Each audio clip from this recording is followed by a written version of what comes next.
حضرت مولانا اجاز صاحب جیسے بھی بیانات سننے کے لیے ہمارا چینل اشک فرقت آفیشیل کو سبسکرائب کر لیں. جزاکم اللہ احسن الجزا. تعالیٰ عنہ کے پاس شکایت لے کر آیا اپنے بیٹے کی کہ حضرت میرا بیٹا مانتا نہیں ہے، بہت بددین ہو گیا ہے، میری نافرمانی کرتا رہتا ہے اور میرا جی چاہتا ہے کہ میں اپنے بیٹے کو بددعا کروں، وہ ہلاک ہو جائے. حضرت کے دربار میں اس نے یہ شکایت رکھی. آپ تو جانتے ہیں کہ حضرت امیر المومنین عمر فاروق رضی اللہ تعالیٰ عنہ کے یہاں تو عدل ہی عدل ہے، انصاف ہی انصاف ہے. وہ ایک دفعہ بات سن کر کوئی فیصلہ نہیں کرتے. حضرت نے فرمایا ٹھیک ہے بیٹھو، ہم تمہارے بچے کو، تمہارے بیٹے کو بھی طلب کرتے ہیں، اس سے بھی پوچھیں کیا وجہ.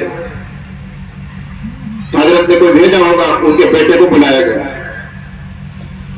حاضر خدمت ہو گیا. حضرت نے فرمایا تم ان کو پہچانتے ہو؟ بیٹے نے کہا جی پہچانتا ہوں، میرے والد صاحب. حضرت نے فرمایا یہ تمہارے والد صاحب تم سے سخت ناراض ہیں، تمہارے خلاف بددعا کرنا چاہتے ہیں، تم ان کی ایک بات نہیں مانتے ہو، نافرمانی کرتے رہتے ہو، کیا بات ہے، ایسا کیوں کر رہے ہو؟ وہ بیٹا بھی اس زمانے کا تھا، آج کا ہوگا تو پتہ نہیں کیا کہتا. اس نے کہا حضرت آپ میرا ایک سوال کا جواب دے دیجئے، اس کے بعد آپ جو چاہے فیصلہ کیجئے، مجھے منظور ہوگا. آپ میرے ایک سوال کا جواب دیجئے. حضرت متوجہ اور فرمایا کہو کیا سوال ہے تمہارا.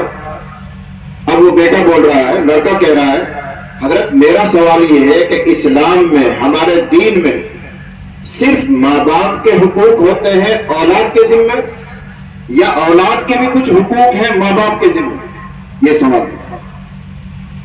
تو حضرت عمر فاروق رضی اللہ تعالیٰ عنہ فرمایا نہیں، جہاں بھی حقوق ہیں وہ دونوں طرف سے ہوتے ہیں. جس طرح کچھ حقوق ماں باپ کے ہیں اولاد کے ذمہ، ایسے ہی اولاد کے بھی کچھ حقوق ہیں ماں باپ کے ذمہ. حضرت نے فرمایا، بچے کا حضرت تھوڑا سا اور اس کی شرح کر دیجئے، اس سوال کے جواب کو اور کھول دیجئے، مجھے یہ بتا دیجئے کہ اولاد کے کیا کیا حق ہیں ماں باپ کے ذمہ. ماں باپ کا کیا حق ہوتا ہے وہ تو ہمیں معلوم ہے، سن رکھے ہیں ہم نے، لیکن بچہ کیا پوچھ رہا ہے کہ اولاد کا کیا حق ہوتا ہے، اولاد کے کیا حقوق بنتے ہیں ماں باپ کے ذمہ، ذرا وہ بھی بتا دیجیے. حضرت عمر فاروق رضی اللہ تعالیٰ عنہ فرمایا اولاد کے ذمہ ماں باپ کے بہت سے حقوق ہیں، لیکن تین بڑے حق ہیں، تین اہم حقوق ہیں. بہت دھیان سے سنیں، اور اگر آپ ان تین حقوق کی رعایت کریں گے تو ضمانت دی جا سکتی ہے کہ آپ کے بچے بہت اچھے بن جائیں، آپ کے بچوں کا اصلاح معاشرہ ہو جائے، جو بگاڑ آپ کو نظر آ رہا ہے وہ ختم ہو جائے.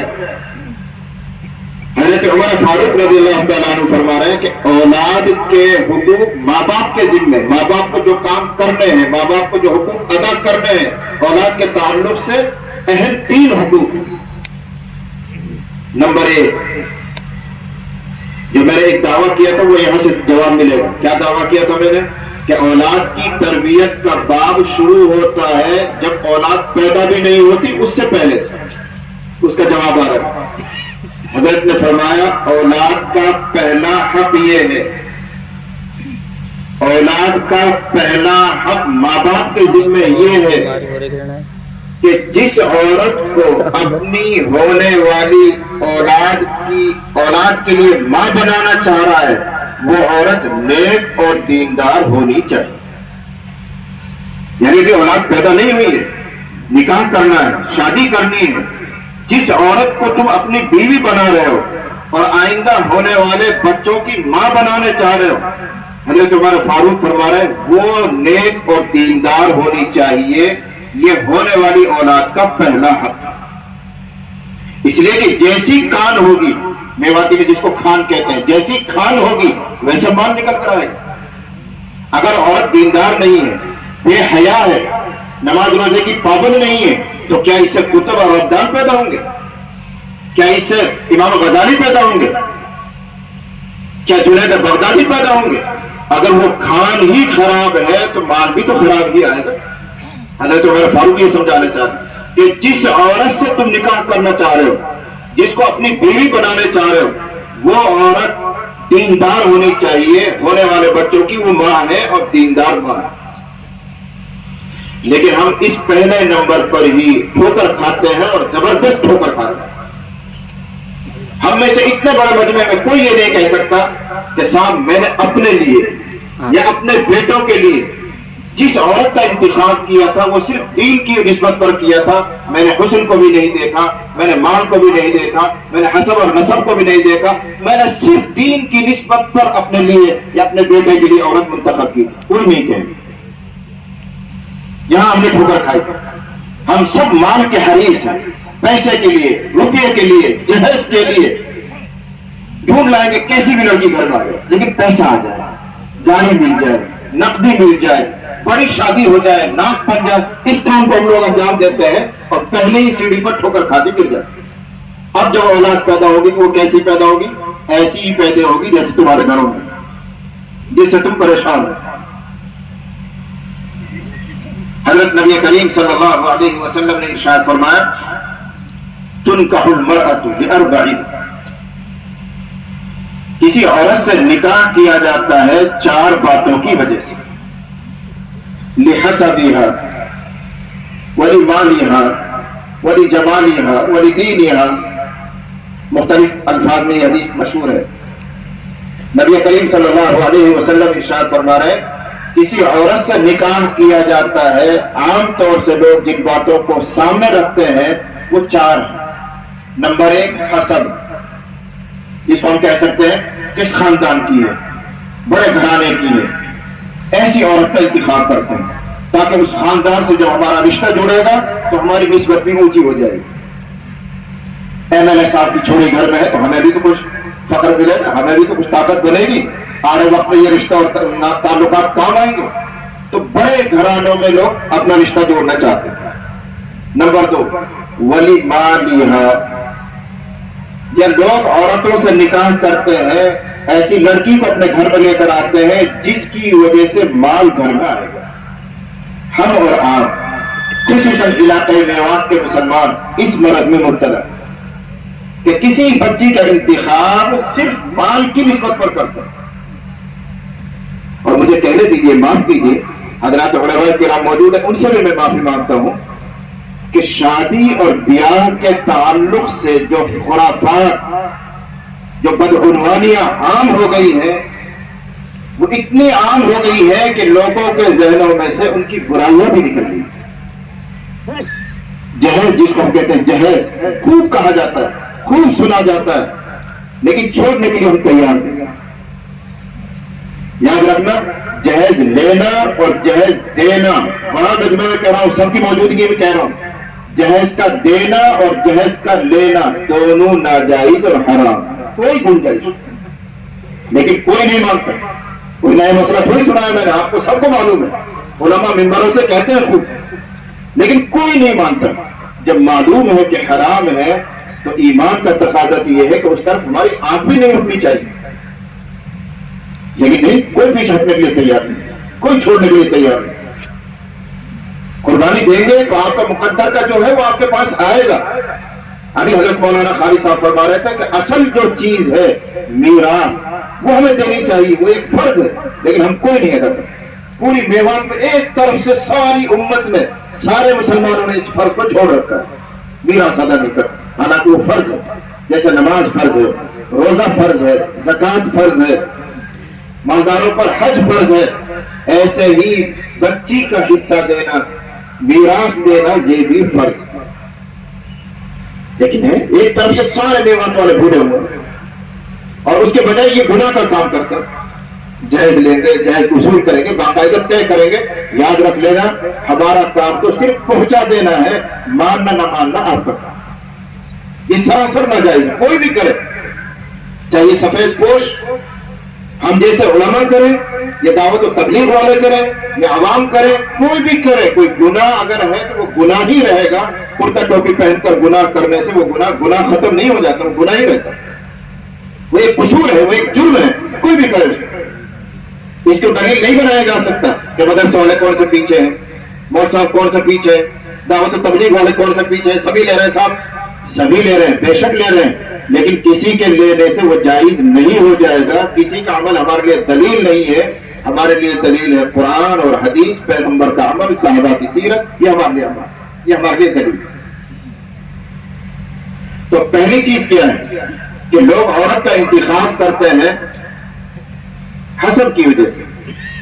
نمبر 2 ولی مالہا، مال کی وجہ سے. نمبر 3 ولی جمالہا، خوبصورتی کی وجہ سے. کوئی بات نہیں، خوبصورتی بھی دیکھنی چاہیے، حسب نسب بھی دیکھنا چاہیے، اسلام میں ان کی بھی ایک اہمیت ہے. لیکن پیغمبر صلی اللہ علیہ وسلم نے آخری بات کے لیے ارشاد فرمایا کہ جب تم کسی بچی کا انتخاب کرو اپنے لیے یا کسی بیٹے کے لیے، کسی رشتہ دار کے لیے، تو دین کی نسبت پر منتخب کر کے کامیابی حاصل کر لو. فاظفر بذات الدین، دین والے کو اختیار کر کے کامیابی حاصل کرو. کیا مطلب کامیابی حاصل کرنے؟ ایک دیندار عورت جب تمہارے گھر میں آئے گی تو پورے گھرانے کی اصلاح ہے، وہ پورے گھرانے کا اصلاح معاشرہ ہو جائے گا. اس کی نسل سے جو اولاد آئے گی وہ سب دیندار ہوگی. ہونے والے بچوں کا پہلا مدرسہ، پہلی تربیت کا ماں کی گود ہے. وہ پاکی کو جانتی ہے، وہ اللہ کے حقوق کو پہچانتی ہے، بندوں کے حقوق کو پہچانتی ہے، وہ خدا سے ڈرنے والی ہے. تو اپنے بچوں کی ایسی ہی تربیت کرے. فاظفر بذات الدین، یہ پیغمبر نے ارشاد فرمایا. نیک اور دیندار عورت کو لے کر کامیابی حاصل کیا. ہم تو یہی پھسل جاتے ہیں، یہی ٹھوکر کھا جاتے ہیں، دین کی نسبت پر کوئی رشتہ نہیں کرتا. اور یاد رکھو، اگر آپ حضرات دین کی نسبت پر لڑکیاں لینا شروع کر دیں، مال کو نہ دیکھیں، حسب کو نہ دیکھیں، جمال کو بھی اتنی اہمیت نہ دیں، صرف دین کی نسبت پر آپ بچیاں دینے لگ جائیں، تو اللہ کی قسم آدھی میوات میں دینداری پھیل جائے. آدھے لوگ دیندار ہو جائیں گے. کیوں؟ جب بچیوں کو یہ پتہ چلے گا کہ ہمارے دین کی وجہ سے ہمیں لیا جاتا ہے، لوگ پسند کرتے ہیں، تو وہ دیندار بننے شروع ہو جائیں گے.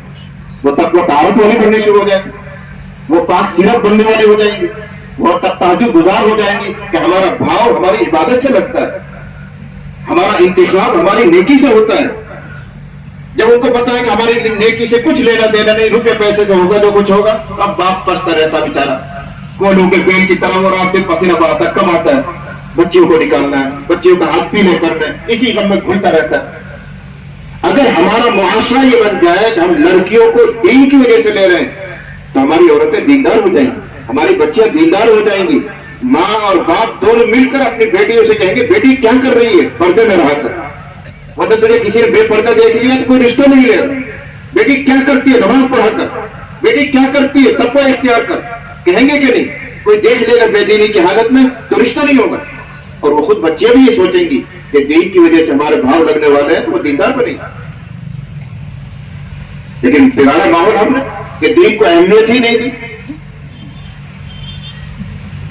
تو واقعہ یہ چل رہا ہے کہ حضرت عمر فاروق رضی اللہ تعالیٰ عنہ کی خدمت میں شکایت کی گئی ہے، اور وہ بچہ پوچھ رہا ہے کہ اولاد کے کیا حقوق ہیں ماں باپ کے ذمہ. حضرت نے فرمایا پہلا حق یہ ہے کہ جس عورت کو ہونے والے بچوں کی ماں بنانا چاہ رہے ہو وہ عورت دیندار ہونی چاہیے.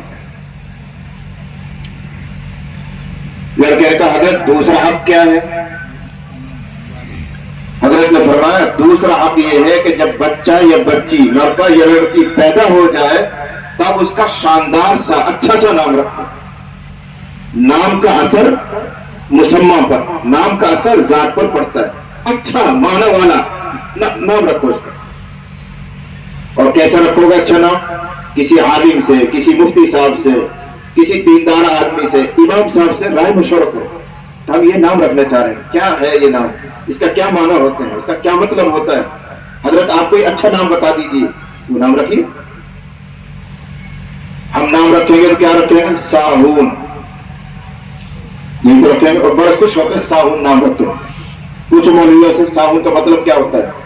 ساہون کا مطلب ہے غافلون، جو اللہ سے غافل، دین سے غافل، قرآن سے غافل، غافل. ساہون بے دین، اللہ سے دین سے بے خبر، یہ مطلب ہوتا ہے ساہون. جب تم نے نام ساہون رکھ دیا تو غافل ہی رہے گا، وہ دین کے قریب ہی کیوں آئے گا. اب پتہ نہیں کہاں کہاں سے آپ لوگ نام چھوڑ کر لاتے ہیں. منتشا، بچی کا نام منتشا. یہ کیا ہوتا ہے منتشا؟